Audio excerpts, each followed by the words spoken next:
Okay, types of dams. In that first, gravity dam. These dams are heavy and massive wall-like structures of concrete sir in which. Slide change करना है. Slide screen. Okay, one minute.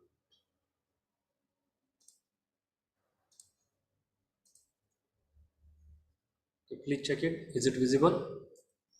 Yes. Okay. Gravity dam. These dams are heavy and massive wall-like structures of concrete in which the whole weight acts vertically downward as the entire load is transmitted on the small area of foundations. Such dams are constructed where rocks are competent and stable. Okay. आता बघा या पिक्चरमध्ये किंवा या डायग्राममध्ये तुम्ही बघू शकता की हे काय आहे तुमचं ग्रॅव्हिटी डॅमचं क्रॉस सेक्शन आहे. ओके. आणि याचा जो सेल्फ वेट आहे ते कुठल्या डिरेक्शननी ऍक्ट होत आहे? Downward direction. Downward. Okay. Downward direction म्हणजे काय? जिकडं ग्रॅव्हिटी फोर्स अप्लाय होतोय त्या दिशेने. ओके.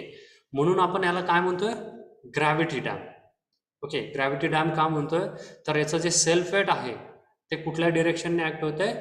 Gravity direction. बरोबर आहे. ग्रॅव्हिटी फोर्स ज्या दिशेने ऍक्ट होतो त्या दिशेने याचं सेल्फ वेट ऍक्ट होते. बरोबर. म्हणजे सेल्फ वेट म्हणजेच काय? तुमचा ग्रॅव्हिटी फोर्स असतो. बरोबर आहे. तुमच्या मासवरती ऍक्ट होणारा फोर्स ग्रॅव्हिटी फोर्स. बरोबर. मग आता इकडे लक्ष द्या की याला ग्रॅव्हिटी डॅम का म्हणतो? What ever forces coming on this particular structure, मग त्यामध्ये कुठलेही फोर्सेस असतील, रिझर्वायर फोर्स असेल किंवा अर्थवेक फोर्स असेल किंवा तुमचा dead load, live load, whatever forces coming on this particular structure, that all forces will be restricted by only self weight. Okay. आणि ह्या सेल्फ वेटनी हे सगळे फोर्सेस काय केले जातात? रिस्ट्रिक्ट केले जातात किंवा बिअर केले जातात. बरोबर आहे. मग हे सेल्फ वेट जे आहे ते ग्रॅव्हिटीच्या डिरेक्शननी, डाऊनवर्ड डिरेक्शननी काय होतं? ऍक्ट होतं. म्हणून याला काय म्हणतो आपण? Gravity dam. लक्षात आलं सगळ्यांच्या? Yes sir. Yes sir. Okay. आता बघा हा ग्रॅव्हिटी डॅम तर समजला. सगळ्यात महत्वाचं काय की हा कुठं कन्स्ट्रक्ट करतात. ओके. आता बघा हे जे पूर्ण मॅसिव्ह स्ट्रक्चर आहे हे खूप मोठं स्ट्रक्चर असतं आणि हे स्ट्रक्चर कुठं रेस्ट होतं? फक्त फाउंडेशनवरती, स्मॉल एरियावरती हे काय होतं की सगळं स्ट्रक्चर रेस्ट होतं. मग आता हे डॅम फक्त फाउंडेशनवरती, म्हणजे हे फाउंडेशन कुठं असायला पाहिजे? जिथं रॉक एकदम हार्ड आहे, तो सगळा हा लोड बिअर करू शकेल, अशा ठिकाणी आपल्याला काय करायचं आहे की या प्रकारचा डॅम कन्स्ट्रक्ट करायचा आहे. म्हणजे लोकेशन कसं शोधायचं आहे की जिथं रॉक हा हार्ड आहे, तिथला खालचा स्ट्रेटा हार्ड आहे, अशाच ठिकाणी फक्त आपण काय करू शकतो? ग्रॅव्हिटी डॅम कन्स्ट्रक्ट करू शकतो. समजलं सगळ्यांना? Yes sir.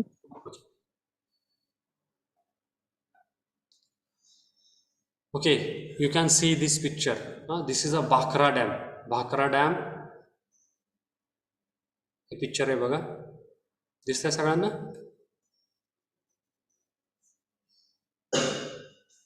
Okay. Bhakra Dam is the highest concrete gravity dam in Asia and second highest in the world. Bhakra Dam is across river Satluj in Himachal Pradesh. आता बघा हा कुठल्या नदीवरचा dam आहे? तर हा सतलज नदीवरचा डॅम आहे आणि हा हायेस्ट डॅम आहे कुठं? एशियामध्ये, आणि सेकंड हायेस्ट आहे पूर्ण वर्ल्डमध्ये. ओके. हा किती उंच आहे किंवा काय आहे बघा, तुम्ही पिक्चरमध्ये बघू शकताय. The construction of this project was started in the year 1948 and was completed in 1963. आता बघा की हा डॅम जो आहे तो 1948ला कन्स्ट्रक्शन चालू झालं आणि 1963ला संपलं. म्हणजे जवळजवळ 15 वर्षे याला कन्स्ट्रक्शनमध्ये गेलेली आहे. बरोबर आहे.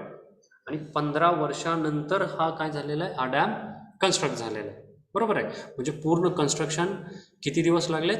15 वर्ष. Okay. It is 740 feet high above the deepest foundation as straight concrete dam being more than 3 times the height of Qutub Minar. Okay. आता बघा हा किती उंच आहे? 740 फूट, 740 फूट. ओके, 740 फूट हा एवढा उंच आहे आणि हा 3 टाइमपेक्षा जास्त आहे कशाच्या, कुतुब मिनारच्या हाईटच्या 3 टाइमपेक्षा जास्त आहे.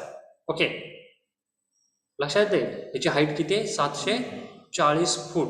Okay, length at the top 518.16 metre, means approximately 1700 feet.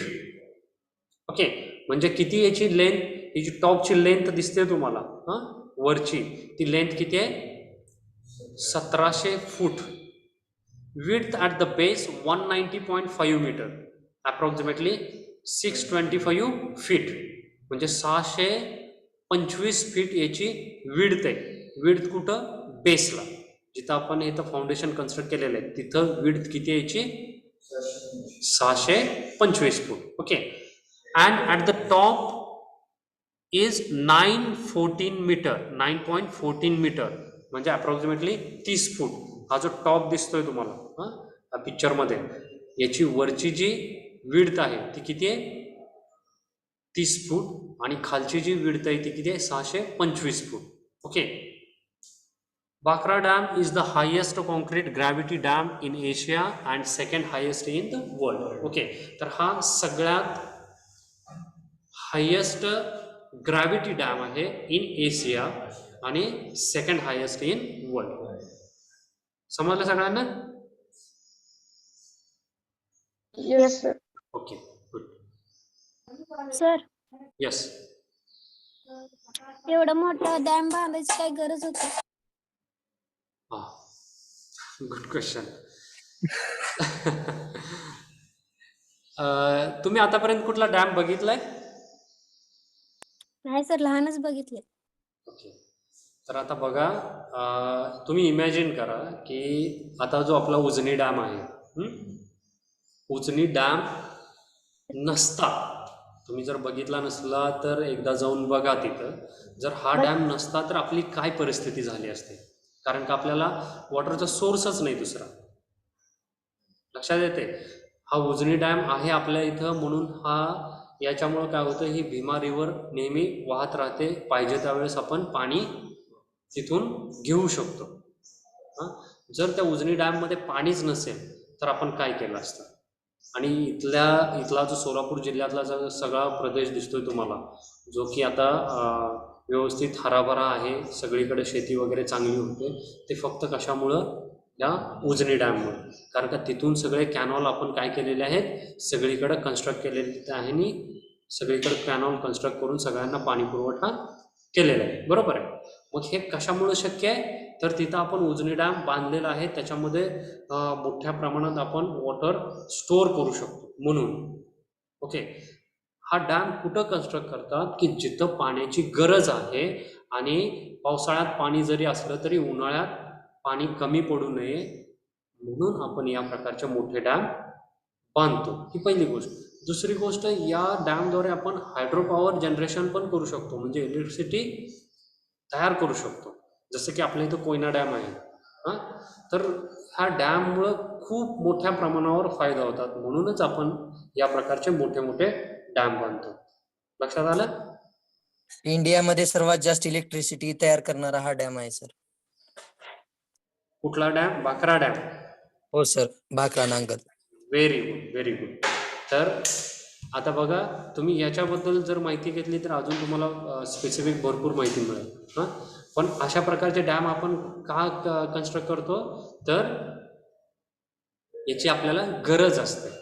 हां, तिथून जेवढं पाणी पुढं सप्लाय करतो तर तेवढ्या पाण्याची पुढं गरज असते. आपण पर्पजेस बघितले आहेत, flood control, drought control, electricity generation, irrigation purpose, domestic साठी जो वॉटर सप्लाय लागतो, असे डिफरंट युजेस आहेत. भरपूर प्रमाणात त्याच्यामुळं आपल्याला फायदा होतो, म्हणून आपण या प्रकारचे डॅम कन्स्ट्रक्ट करतो. लक्षात आलं? यस. Yes sir. ओके, हे बघा, हे सुद्धा काय आहेत, ग्रॅव्हिटी डॅम आहे. ओके, तर या प्रकारचे काय असतात, ग्रॅव्हिटी डॅम. आता आपल्या इथला जो उजनी डॅम आहे किंवा कोयना डॅम आहे, हे पण काय आहेत, ग्रॅव्हिटी डॅम आहे. Okay. Next, buttress dam. Okay. Buttress dam is a gravity dam reinforced by structural support. Buttress, a support that transmit a force from a roof or wall to another supporting structure. What is mean by buttress? A support that transmits a force from a roof or wall to another supporting structure. Okay. आता बघा, या प्रकारचे हे buttress dam असतात. Okay. तर हे जे supporting structure तयार केलेले आहे, हे का केलेलं आहे माहिती? This type of structure can be considered even if the foundation rocks are little weaker. मग आता इथं आपण ग्रॅव्हिटी डॅम का बांधला नाही, का कन्स्ट्रक्ट केलं नाही, तुमच्या लक्षात आलं असं. किंवा हे सपोर्टिंग स्ट्रक्चर आपण का तयार केलेलं आहे? का तर इथला जो रॉक आहे किंवा इथला जो सॉइलचा टाईप आहे तो एवढा स्ट्रॉंग नाही आहे की जेवढा लोड आपण ग्रॅव्हिटी डॅममध्ये सगळा लोड फाउंडेशनवरती देतो, बरोबर. आणि हा हे फाउंडेशन बिअर करण्यासाठी, एवढा लोड बिअर करण्यासाठी इथला रॉक जो आहे तो तेवढा स्ट्रॉंग नाही आहे.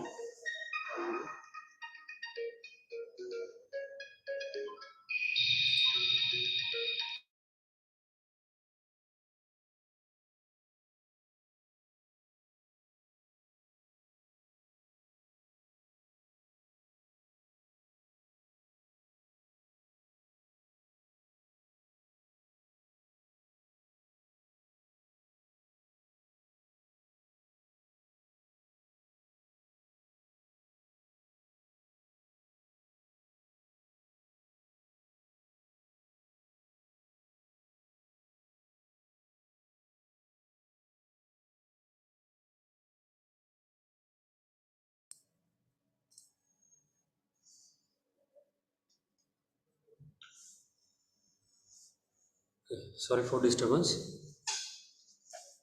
ओके. तर हे जे डॅम आहेत कुठं कन्स्ट्रक्ट करतात की जिथं रॉक्स हा थोडासा वीक आहे, अशा ठिकाणी आपण काय करतो, या प्रकारचे बट्रेस डॅम कन्स्ट्रक्ट करतो. ग्रॅव्हिटी डॅम सारखं पूर्ण लोड जर आपण त्या रॉकवरती दिला तर तो रॉक जो आहे तो तेवढा लोड बेअर करू शकणार नाही, तो थोडासा वीक आहे. अशा ठिकाणी फक्त आपण काय करतो, हे बट्रेस डॅम कन्स्ट्रक्ट करतो. या टाईपचे डॅम असतात बघा, जसं की तुम्ही पिक्चरमध्ये बघू शकता, हे सपोर्टिंग स्ट्रक्चर तयार करतात. Okay. Next, that is arch dam. Okay. These type of dams are concrete or masonry dams which are curved or convex upstream in plan. This shapes helps to transmit the major part of the water load to transmit abutments. Arch dams are built across narrow deep river gorges, but now in recent years they have been considered even for little wider valley. आता बघा, सगळ्यात महत्त्वाचं काय की arch dam कुठं construct करतात आणि कशासाठी कन्स्ट्रक्ट करतात बघा. आता या प्रकारचा हा काय आहे, हा आर्च डॅम आहे. ओके. जसं या पिक्चरमध्ये तुम्ही बघू शकता. ओके.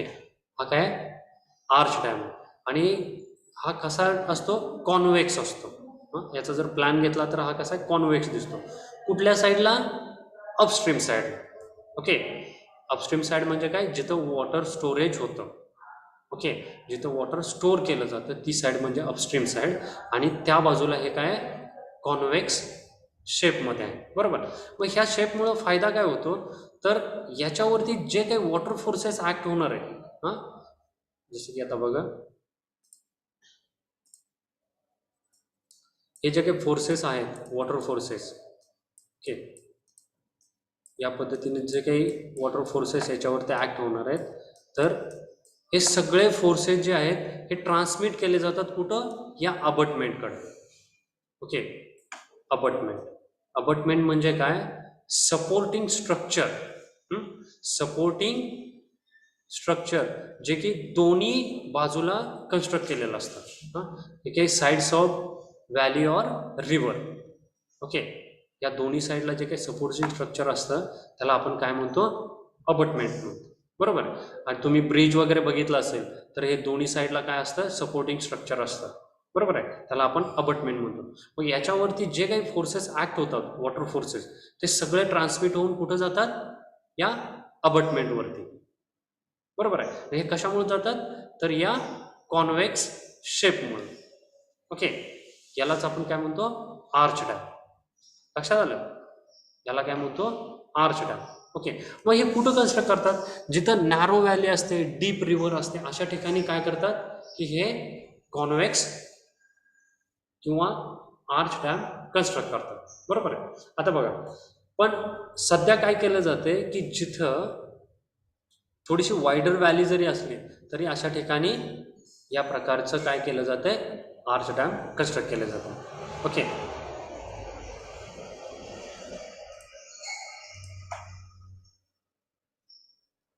समजलं सगळ्यांना आर्च डॅम?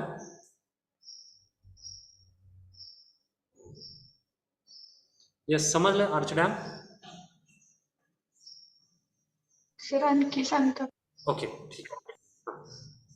परत एकदा बघा, हे या प्रकारचं काय असतंय, स्ट्रक्चर असतं, बरोबर आहे. हे स्ट्रक्चर कुठं कन्स्ट्रक्ट करतात की जिथं डीप रिव्हर असते किंवा डीप व्हॅली असते, नॅरो व्हॅली, हां, तिथं काय करतात की या प्रकारचं स्ट्रक्चर तयार करतात. मग हे स्ट्रक्चर का तयार करतात की हे जे आहे ते कॉन्व्हेक्स आहे, बरोबर आहे. कॉन्व्हेक्स शेप आहे, त्याचा शेप कसा आहे, कॉन्व्हेक्स आहे. कुठं, अपस्ट्रीम साईडला. ओके, म्हणजे असा काय, ह्याचा असा कर्व शेप आहे. हा कर्व कुठल्या बाजूने, बाहेरच्या साईडनं, कुठं म्हणजे अपस्ट्रीम साईडला, जी काही तुमची वॉटर स्टोअर होण्याची बाजू आहे, हां, त्या साईडला काय आहे, हा कॉन्व्हेक्स शेप आहे. आणि या शेपमुळं काय होतं की याच्यावरती जे काही फोर्सेस ऍक्ट होतात ते सगळे फोर्सेस कुठं ट्रान्सफर होतात, अबटमेंटकडे. ओके, अबटमेंट म्हणजे काय की हे जे स्ट्रक्चर आहे,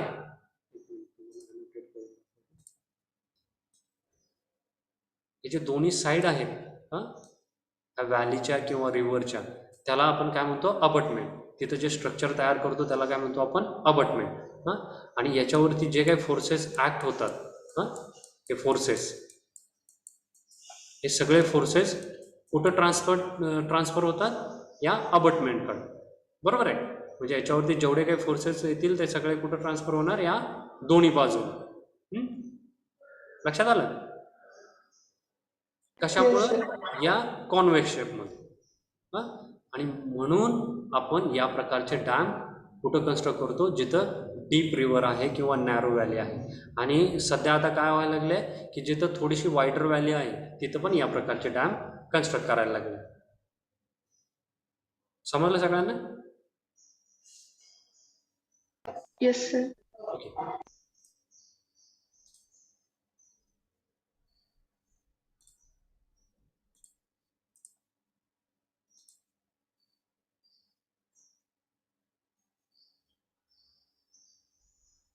okay, next, that is earth dam. Okay, they are trapezoidal in shape.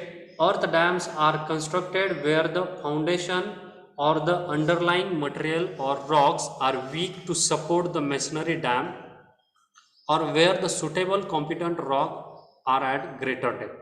आता बघा, हे कुठं कन्स्ट्रक्ट करतात, तर सगळ्यात महत्त्वाचं जिथं रॉक्स किंवा तिथली सॉईल ही काय वीक आहे, हां, आणि जे काही मेशनरी स्ट्रक्चर आहे, हां, डॅमचं, त्याचा लोड घेण्यास तेवढी स्ट्रॉंग नाही आहे, अशा ठिकाणी आपण काय करतो, या प्रकारचे अर्थ डॅम कन्स्ट्रक्ट करतो. आता बघा, हे शेपमध्ये कसे आहेत, ट्रॅपेझॉइडल आहे. आता हे तुम्ही वरच्या डायग्राममध्ये बघू शकताय की हे कसं आहे, ट्रॅपेझॉइडल क्रॉस सेक्शन आहे.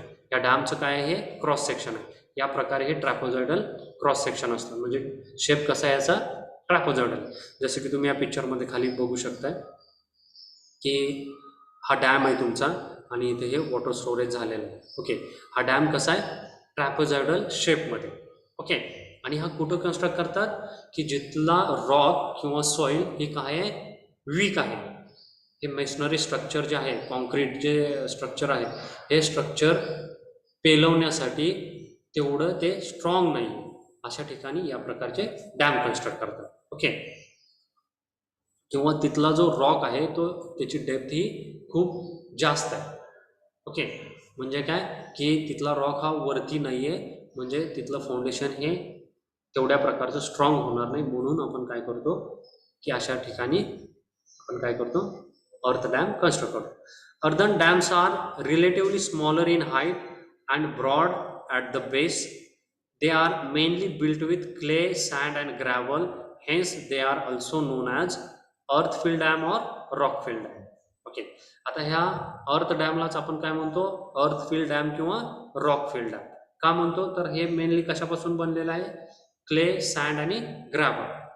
ओके, तुमचे दगड, वाळू आणि माती याच्यापासून हे काय बनलेलं आहे, हा डॅम बनलेला आहे. बरोबर आहे, म्हणून याला काय म्हणतो आपण, अर्थफिल्ड डॅम और रॉकफिल्ड डॅम. ओके, आता बघा याच्यामध्ये सगळ्यात महत्त्वाचं काय, याची जी हाईट आहे ती हाईट कशी आहे, छोटी हां, as compare to other dams. हां, जे की आपण बाकीचे डॅम बघितले त्याच्यापेक्षा याची हाईट कशी आहे, लहान आहे. पण ह्याचा बेस जो आहे तो एकदम ब्रॉड आहे. त्याचा बेस कसा आहे, एकदम ब्रॉड आहे कम्पेअर टू हाईट. ओके, समजले अर्थ डॅम. Yes sir. ओके, याच्यामध्ये काय शंका आहे कुणाला?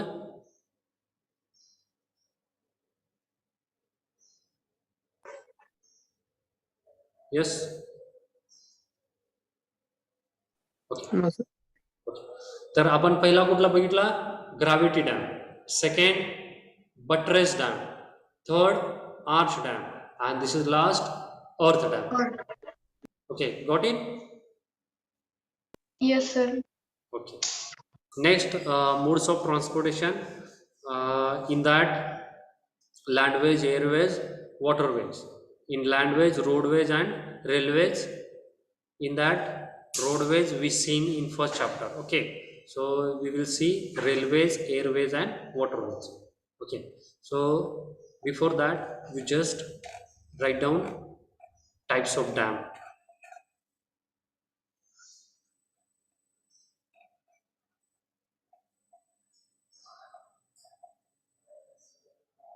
Okay, please write down fast. Sir diagram पण काढायची. हाँ, डायग्राम काढो.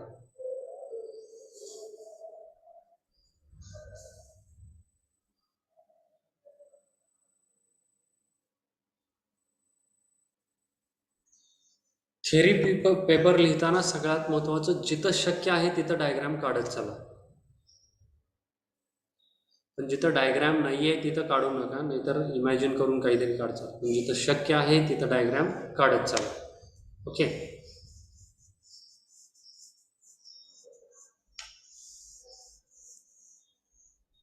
एकदा का डायग्राम काढली तर आपल्याला बाकीचं सगळं डिस्क्राईब करायला जमतं.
MCQची लिंक याच्यामध्ये प्रोव्हाइड केलेली आहे टीचिंग डायरीमध्ये.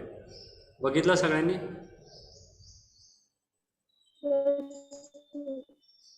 Yes. Yes sir. Okay, MCQ discuss करायचे आहेत का?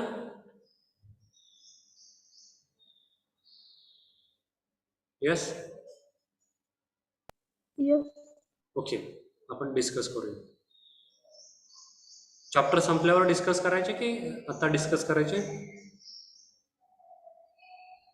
सर युटीच्या आधी. ओके, युटीचे. युटी कधीपासून आहे? 17. 17. आपला पेपर कधी आहे? 19. 19. मग आपलं लेक्चर, आपल्याला लेक्चर नाही आहे परत. येस. 19ला सुट्टी नाहीये कॉलेजला.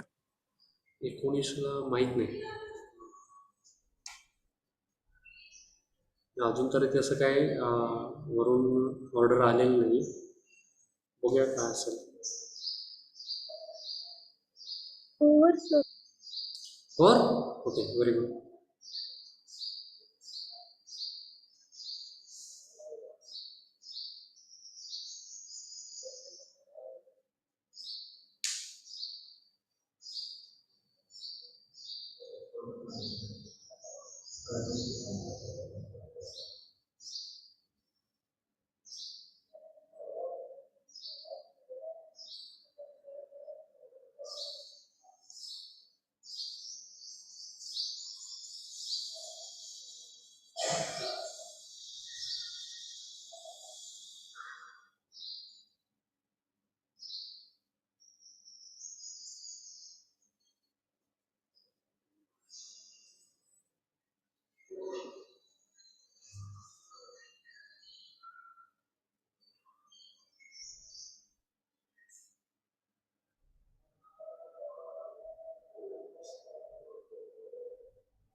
और नाही, sir.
हॉस्टेल, हां 25.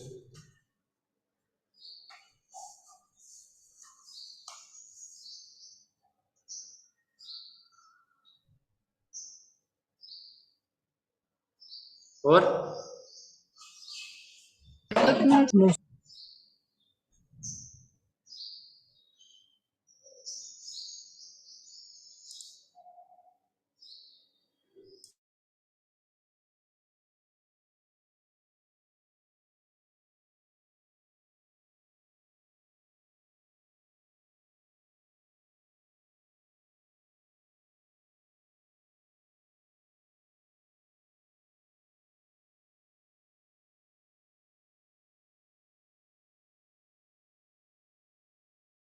झालं सर.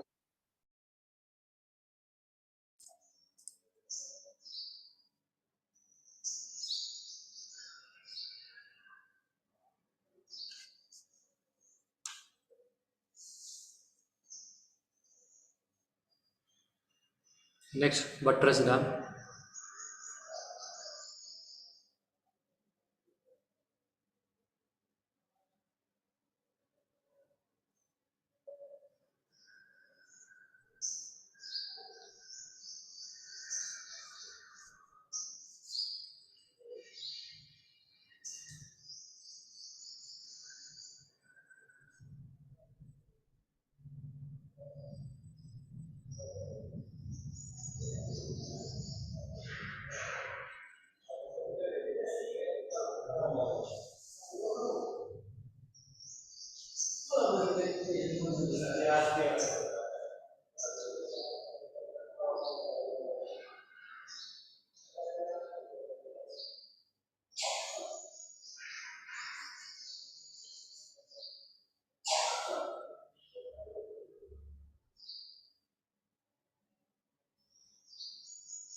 और sir. Okay.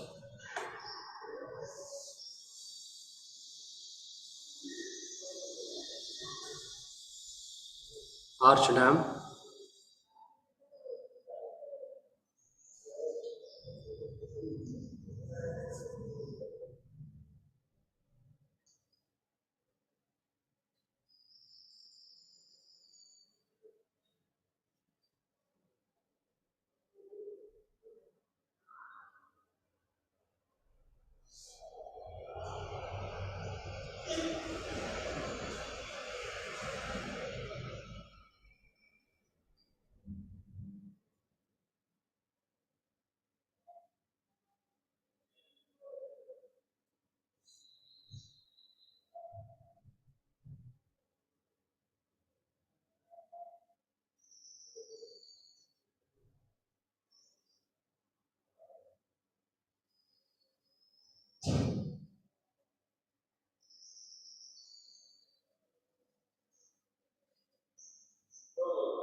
Four, sir. Okay, good. This is the last type, that is earth dams.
Okay, simultaneously give me attendance.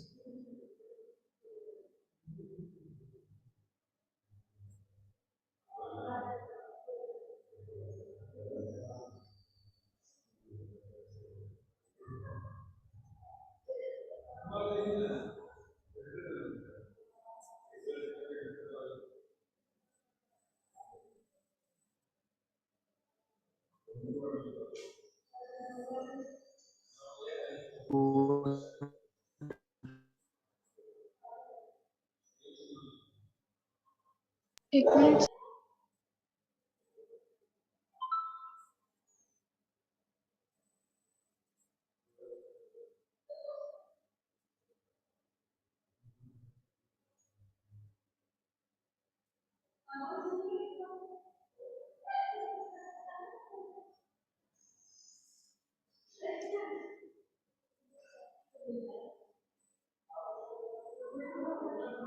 Roll number 8.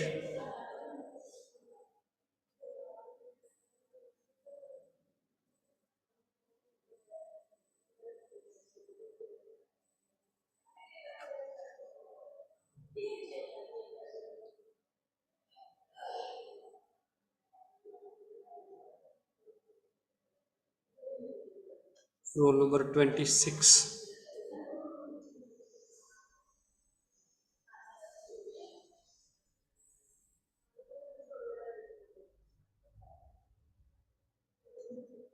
Roll number 32.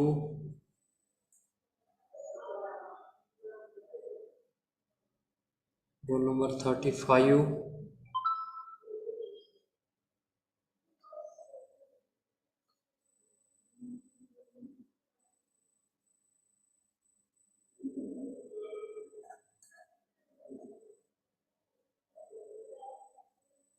Roll number 47.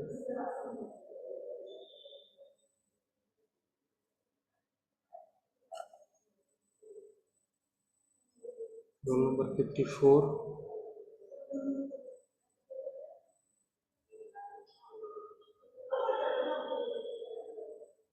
And roll number 63.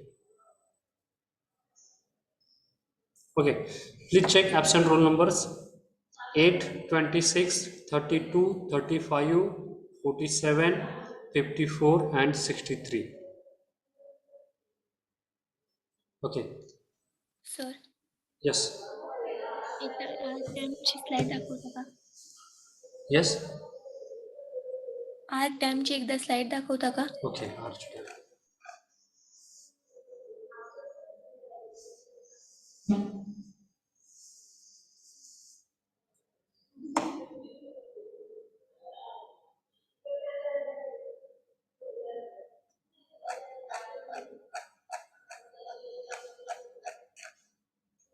Or yes sir.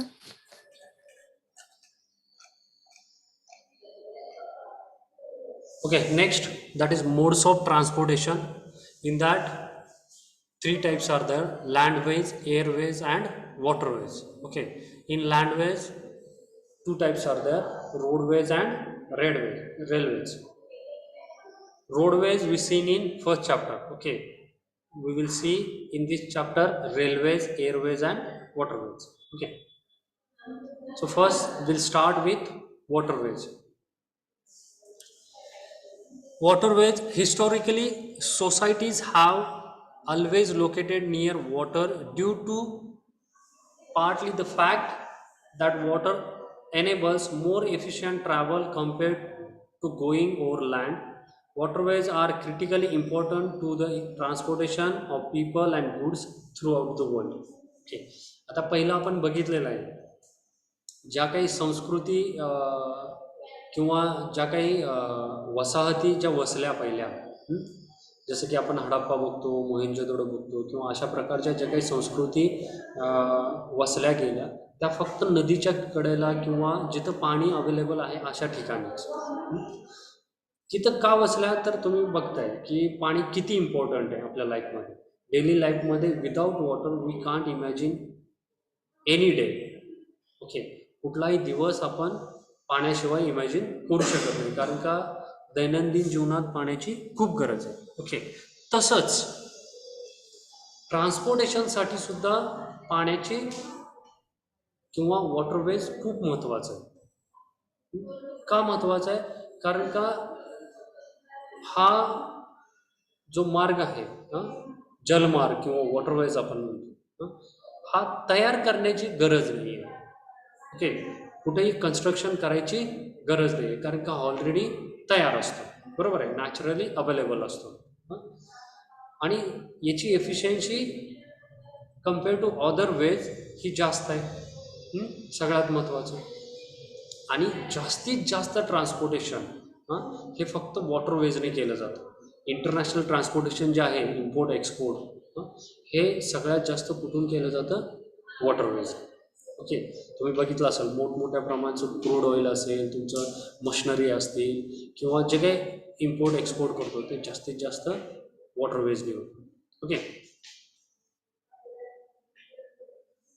the complex network of connection between coastal ports, inland ports, rail, air and truck routes forms a foundation of material economic wealth worldwide. Okay, the transportation by the water is the slowest among the four modes but needs minimum energy to haul a unit load through a unit distance. आता बघा, सगळ्यात महत्त्वाचं काय की हा जो मार्ग आहे, जलमार्ग किंवा वॉटरवेज, याला मिनिमम एनर्जी लागते as compare to other ways. Okay, मग तुमचा रेल्वेज असू द्या, एअरवेज असू द्या किंवा रोडवेज असू द्या, ह्याच्या कम्पॅरेटिव्हली वॉटरवेजमध्ये एनर्जी ही कमी लागते ज्यावेळेस आपण विचार करतो युनिट लोड किंवा युनिट डिस्टन्सचा. ओके, जे काही युनिट लोड आहे ओढण्यासाठी युनिट डिस्टन्सपर्यंत जे काही एनर्जी लागणार आहे ती मिनिमम लागते as compare to other ways. आता बघा, advantages of water transport. It is relatively economical mode of transport for bulky and heavy goods. It is a safe mode of transport with respect to occurrence of accident. आता सगळ्यात महत्त्वाचं काय, हा मार्ग economical आहे. ज्यावेळेस आपण मोठ्या प्रमाणात ट्रान्सपोर्ट करतो, तुमचं मॅन असेल, मटेरियल असेल, गुड्स असतील, काही असेल, ते ज्यावेळेस आपण बल्क अमाऊंटमध्ये ट्रान्सपोर्ट करतो, मोठ्या प्रमाणात ट्रान्सपोर्ट करतो, किंवा हेवी गुड्स असतील, जे की खूप मोठमोठ्या मशिनरी असतील किंवा अशा प्रकारचं जे काही ट्रान्सपोर्टेशन आहे ते ज्यावेळेस आपण ट्रान्सपोर्ट करतो, किंवा क्रूड ऑइल असेल किंवा गॅस असेल, अशा प्रकारचं जे काही पेट्रोलियम पदार्थ आहेत ते सुद्धा आपण ट्रान्सपोर्ट करतो बल्क अमाऊंटमध्ये, त्यावेळेस सगळ्यात इकॉनॉमिकल मोड म्हणजे कुठला आहे? वॉटरवेज. ओके, आणि हा वेज सेफ पण आहे. आता तुम्ही रोडवेजमध्ये किती ॲक्सिडेंट होत आहेत बघताय daily. As compare to roadways and other ways this is a safe, because accident जे याच्यामध्ये होतात वॉटरवेजमध्ये ते मिनिमम असतात. Okay, as compare to other ways. पहिली गोष्ट काय, हा इकॉनॉमिकल आहे, आणि दुसरी गोष्ट सेफ पण आहे. Okay, this is the advantage of water transport. The cost of maintaining and constructing routes is a very low as most of them are naturally made. It promotes international trade. आता बघा, सगळ्यात महत्त्वाचं काय की याच्यामध्ये जे काही कन्स्ट्रक्शन आणि मेंटेनन्स कॉस्ट जे आहे ते एकदम कमी होऊन जाते. कमी होऊन जाते का असं म्हटलंय? पूर्ण झिरो का होत नाही? कारण का कुठं कुठं आपण आर्टिफिशियल कॅनॉल पण कन्स्ट्रक्ट केलेलं आहे, जसं की पनामा कॅनॉल वगैरे आहे ज्याच्यामधून ट्रान्सपोर्ट केलं जातं. बरोबर आहे, म्हणजे वॉटरवे तयार केलेले आहे. म्हणून आपण काय म्हणतो इथं, maintaining and constructing routes is very low as most of them naturally made. Okay, तर जास्तीत जास्त जे वॉटरवेज आहेत ते नॅचरली मेड असतात, काही आपण तयार करतो. ओके, म्हणून याच्यामध्ये येणारी जी काही कन्स्ट्रक्शन कॉस्ट असेल किंवा मेंटेनन्स कॉस्ट आहे ती कम्पॅरेटिव्हली अदर वे ही खूप कमी. ओके, आणि सगळ्यात महत्त्वाचं काय, इट प्रमोट्स इंटरनॅशनल ट्रेड. तर जेवढं काही इम्पोर्ट एक्सपोर्ट होत आहे, जास्तीत जास्त जे काही इम्पोर्ट एक्सपोर्ट होते हे कुठून होत आहे? जास्तीत जास्त वॉटरवेज थ्रू इट्स होते. ओके, त्यामुळं हे काय करतं की इंटरनॅशनल ट्रेड जे आहे ते देवाणघेवाण इम्पोर्ट एक्सपोर्ट करण्यासाठी सगळ्यात चांगला मार्ग आहे. ओके, आता जसं आपण ॲडव्हान्टेजेस बघितले तसं याला लिमिटेशन्स पण आहेत. Okay, so first limitation, the depth and navigability of rivers and canals vary and thus affect operations of different transport vessels.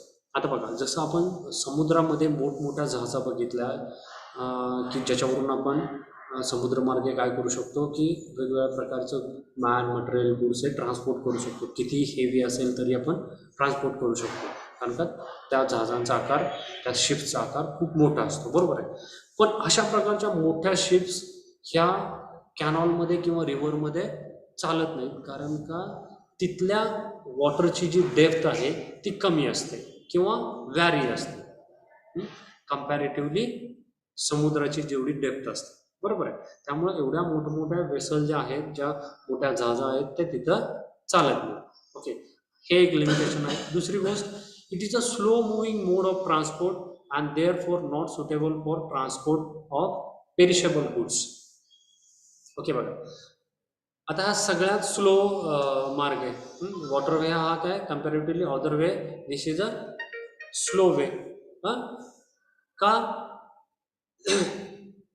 आता याच्यामुळं काय होतं की जे पेरिशेबल गुड्स आहे, म्हणजे जे नाशवंत पदार्थ आहेत, जे आपण दररोज कंझ्युम करतो, असे पदार्थ आपण या मार्गाने ट्रान्सपोर्ट करू शकत नाही, बरोबर आहे.